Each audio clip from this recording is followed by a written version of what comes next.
नमस्कार, आप देख रहे हैं श्री एकता टाइम्स नेट न्यूज चैनल और मैं रशीद रसिक आपका स्वागत करता हूं। जैसे कि आपको मालूम है कि अंधेरी विधानसभा के अंदर उपचुनाव हो रहे हैं और बड़ी बड़ी पार्टियों के उम्मीदवारों ने अपनी सक्रियता बढ़ा दी है, लेकिन कुछ सामाजिक लोग ऐसे भी हैं जो इच्छुक हैं समाज सेवा करने के, लेकिन उन्हें हक नहीं मिलता और जब नहीं मिलता तो वे चुप नहीं बैठते, अपने हक को प्राप्त करने के लिए वे मैदान में उतर आते हैं।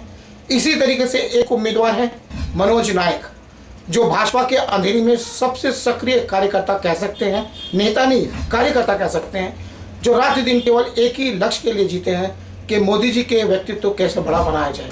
सोशल नेट पर और सामाजिक स्तर पर हमेशा ही भाजपा के पक्ष में कार्य करने वाले मनोज नायक ने कारपोरेशन में भी टिकट की चाह की थी, लेकिन उन्हें टिकट नहीं मिला तो उन्हें निर्दलीय लड़ने के लिए मजबूर होना पड़ा और जिसका खासा नुकसान भाजपा को उम्मीदवार को भी हुआ था। और इस साल भी वैसी बात हुई। मनोज नायक ने इस साल भी इस वक्त भी अंधेरी विधानसभा का उपचुनाव लड़ने का निर्णय किया और राइट टू रिकॉल नामक पार्टी की ओर से उन्होंने नामांकन भरा है। उनका मत है कि अंधेरी MIDC क्षेत्र के अंदर आम आदमी के साथ जो तकलीफों का खेल जारी है उसको रोकना उनकी पहली प्राथमिकता है। उनकी सक्रिय भूमिका जारी है। इसी को देखकर श्री एकता टाइम्स अखबार और श्री एकता टाइम्स नेट न्यूज की ओर से उनका साक्षात लिया। मनोज नायक ने रशीद रसिक के साथ में अपने विचार व्यक्त किए। एक साक्षात्कार के माध्यम से आइए जानने की कोशिश करते हैं मनोज नायक ने रशीद रसिक के साथ क्या कहा। पेश है एक विशेष। अंधेरी विधानसभा के अंदर एक नाम है जो चर्चा का केंद्र बना है। हर घर संपर्क अभियान के तहत बंजारा फाउंडेशन के अध्यक्ष राइट टू रिकॉल पार्टी के उम्मीदवार 3 नवंबर को होने वाले अंधेरी विधानसभा के उपचुनाव में 3 नंबर के चुनाव चिन्ह प्रेशर कुकर को लेकर खासे चर्चा का केंद्र बने हुए। उनका कहना है कि समाज के अंदर जो प्रेशर की हवा की आवश्यकता है, जिसके कारण समाज विकास कर सके, वो है नहीं। इसलिए प्रेशर कुकर की चुनाव चिन्ह पर मोहर लगाकर समाज में ताकत प्राप्त की जा सकती है। इसी दिशा में मनोज नायक द्वारा प्रयास जारी है। संपूर्ण अंधेरी में पदयात्राओं के द्वारा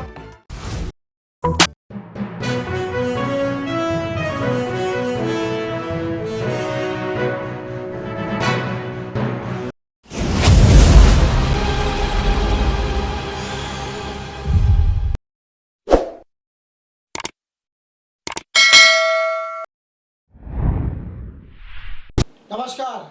जैसे कि आपको मालूम है कि अंधेरी विधानसभा के अंदर उपचुनाव हो रहे हैं। इसलिए उम्मीदवार भी चुनाव में खड़े होने के लिए तत्पर नजर आ रहे हैं। शिवसेना और भाजपा के बीच में जो खींचम-खाची चल रही है अंधेरी विधानसभा चुनाव को लेकर, वो तो जग जाहिर हो चुका है। लेकिन उस बीच में कुछ ऐसे लोग भी अपनी किस्मत आजमाने की कोशिश इस बार कर रहे हैं अंधेरी विधानसभा के उपचुनाव में, क्योंकि उनकी सोच है कि अंधेरी में जो अंधेरा फैला हुआ है उसको खत्म करना है। जी हाँ, ऐसे एक व्यक्ति हमारे सामने उपस्थित हैं जिनका नाम है मनोज नायक, जो SK बंजारा फाउंडेशन के संस्थापक अध्यक्ष भी हैं और राइट टू रिकॉल जो पार्टी है, राष्ट्रीय पार्टी, उसकी तरफ से उम्मीदवार बनाए गए हैं। अंधेरी के अंदर ऐसे कई मुद्दे हैं जिनके लिए ये साल भर तक उन मुद्दों के लिए लड़ते रहे हैं। सोशल नेट पर इनका बड़ा एक रुतबा है अपना और अनेकों सामाजिक संस्थाओं से जुड़े हुए। हमेशा ही आम आदमी के पक्ष में अपनी सक्रिय भूमिका निभाने में इनका दृष्टिकोण रहा है। ऐसे व्यक्तित्व से मिलकर हमें ऐसा लगा कि इनसे क्यों ना जो अंधेरी की समस्या है उनके बारे में जाना जाए। सबसे पहला क्वेश्चन यही है मनोज जी, जो आप यहाँ पर आज चुनाव लड़ने के लिए उतावले तो नहीं कहेंगे, खड़े हो रहे हैं, इसका कारण क्या है? पहले आपको नमस्कार और श्री एकता टाइम के चैनल के माध्यम से मेरी आवाज़ हर अंधेरी विधानसभा के अंधेरी करो तक मेरी आवाज़ पहुँचे, उसके लिए मैं आपसे आपका बहुत बहुत धन्यवाद और शुक्रिया अदा करता हूँ। और मेरा भाग्य नहीं आजमा रहा हूँ मैं। अच्छा। मैं अंधेरी से अंधेरा मिटाने के लिए 2019 में भी प्रयासरत था। अच्छा। उस वक्त तक मैं भी एकदम नया था, लोगों के पास मुद्दे भी नए थे, लोगों ने समझने में टाइम लगाया। राइट। और मेरी अपनी दलील इतना ही है कि मैं उस नेतृत्व के खिलाफ लड़ूंगा जो अंधेरी में अंधेरा छाए रहने के लिए कंटिन्यू सहयोग करते हैं।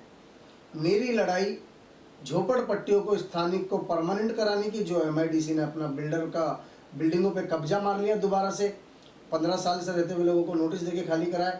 अब आपको SRA का विषय लेकर के नहीं, हमारा धन वापसी का भी विषय है, राइट टू रिकॉल। मेरे समझ में नहीं आ रहा है, ये आप SRA है ठीक है, ये अंधेरा आपका, अंधेरे की जो भूमिका है, जो आपने गए साल भी ये कहा था, गए चुनाव में भी अंधेरा को खत्म करना, ये अंधेरा है कौन, किस रूप में लेते हैं आप इसको, तो उसको ऊपर आप किस प्रकार से चोट करना चाहेंगे, क्योंकि चोट का जो अवसर होता है वो चुनाव का समय होता है। अंधेरी से अंधेरा मतलब मेरा इतना सा आप जानिए, बिल्कुल देखिए, जब पूरा साल निकल जाता है, 5 साल निकल जाता है, मैं राइट टू रिकॉल पार्टी का उम्मीदवार हूँ। राइट।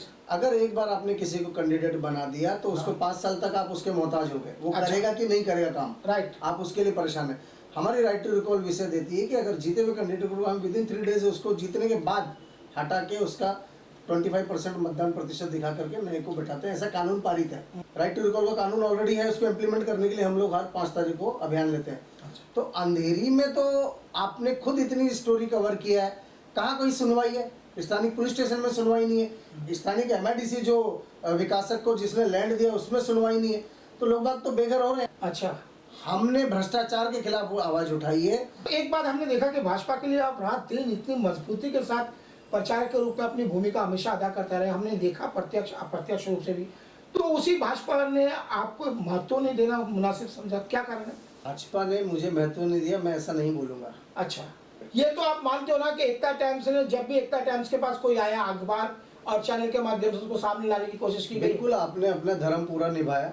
एकता टाइम का मैं बहुत बहुत धन्यवाद और शुक्रगुजार हूँ कि उन्होंने जब जब कोई पीड़ित उनके पास गया है या आपको आवाज़ भी लगी तो आप खुद पहुँचे, मैं उसके लिए आपका शुक्रिया अदा करता हूँ। आपने ना कहीं बिके हैं ना कहीं हिले हैं, और आपने जीवन भर में जितनी भी मैंने आपकी पत्रकारिता देखी है, इसी के लिए मैंने आपको कॉल करके मेरी बात पहुंचाने के लिए मैंने आपको लास्ट टाइम भी बुलाया था। तो अब क्या किया जाए आपके हिसाब से? नहीं, कुछ करना नहीं, जनता ने अपना निर्णय खुद लेना। हमने सिर्फ इतना बताना है कि अंधेरी से अंधेरा हटाने के लिए मैं दोबारा मैदान में हूँ, और आप लोगों की गलती आपको भारी पड़ जाएगी।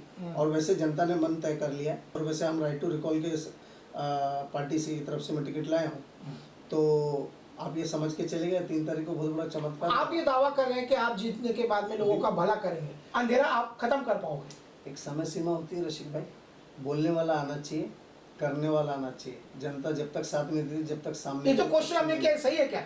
बिल्कुल। आप कितने साल से समाज सेवा कर रहे हैं अंधेरी में? मैं पिछले 10-12 सालों से। तो आपको ऐसा लगा कि किसी भी निपक्ष पत्रकार ने इस प्रकार का रोल लिया जो एकता टाइम्स ने लिया आज तक?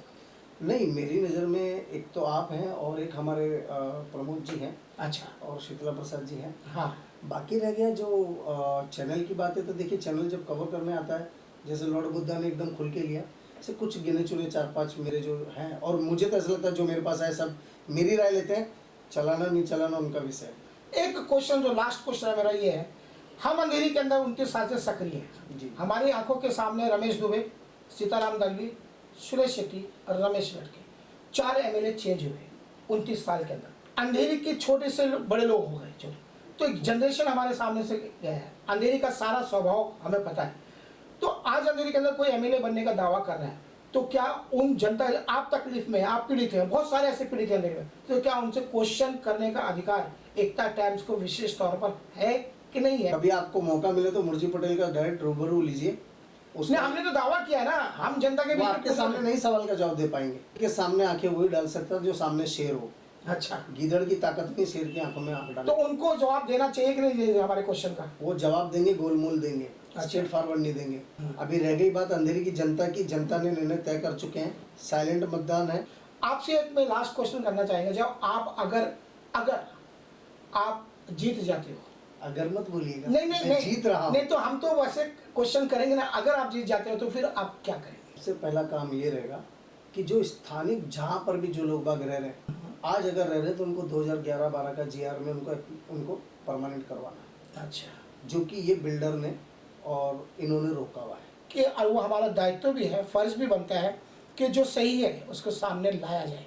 पत्रकारिता का ये तगाजा है कि छोटा हो या बड़ा हो, ये कोई भी हो, यदि कोई उम्मीदवार बना है तो उसकी भावनाओं को जनता तक सामने लाने की जिम्मेदारी बनती है, और उसी जिम्मेदारी का निर्वाह हम कर रहे हैं। सो आपने हमारे साथ में मिले मनोज नायक से, सो मैं अंधेरी से रशीद रसीद।